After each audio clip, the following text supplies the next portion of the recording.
75 साल से मुल्क का निज़ाम ऐसे ही चल रहा है और जब से मैंने होश संभाला है, मैंने पाकिस्तान को हमेशा नाज़ुक दौर से गुज़रते हुए ही देखा है। इंडिया हमारे साथ आज़ाद हुआ, लेकिन आज इंडिया एशियन टाइगर की दौड़ में शामिल है।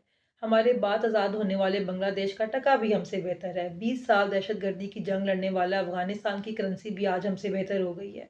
तो हमारे ज़वाल की वजह क्या है? जबकि पाकिस्तान पे हमेशा 3 जमातें ही काबिज़ रही हैं, 2 सियासी और 1 गैर सियासी जमात।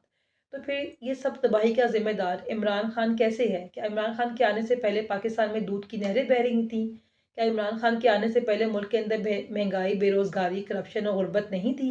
हमेशा अवाम के नाम पर कर्ज़े लिए जाते रहे और अवाम के टैक्स में और इनकी जायदादों में इज़ाफ़ा होता गया। पाकिस्तान की अवाम गरीब और इनके ख़ानदान और इनके बच्चे अमीर होते गए। क्या कभी आपने ये सवाल किया कि पाकिस्तान तरक्की पज़ीर होता गया और इनके बच्चे जो है वो अरूज पाते गए? क्यों? क्या आप कभी ये सवाल करते हैं कि सिंध के ऊपर हमेशा से भुट्टो ख़ानदान की हुकूमत रही है, लेकिन आज सिंध सबसे ज़्यादा तरक्की पज़ीर सूबा है, उसकी क्या वजह है?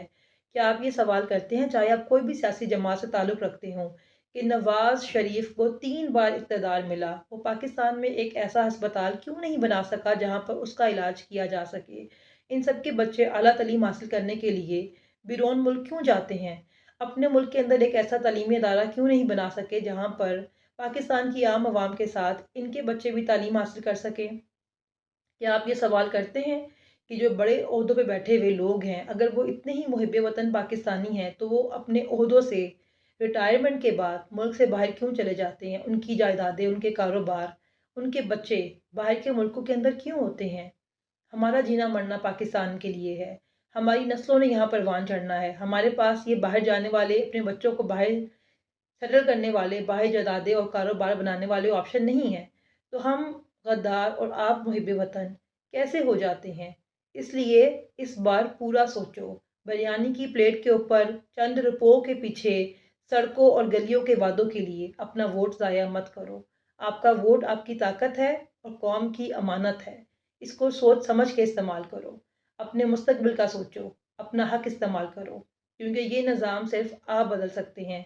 ये निज़ाम बदलने की ताकत सिर्फ़ आपके पास है और ये निज़ाम तब बदलेगा जब आप बदलेंगे।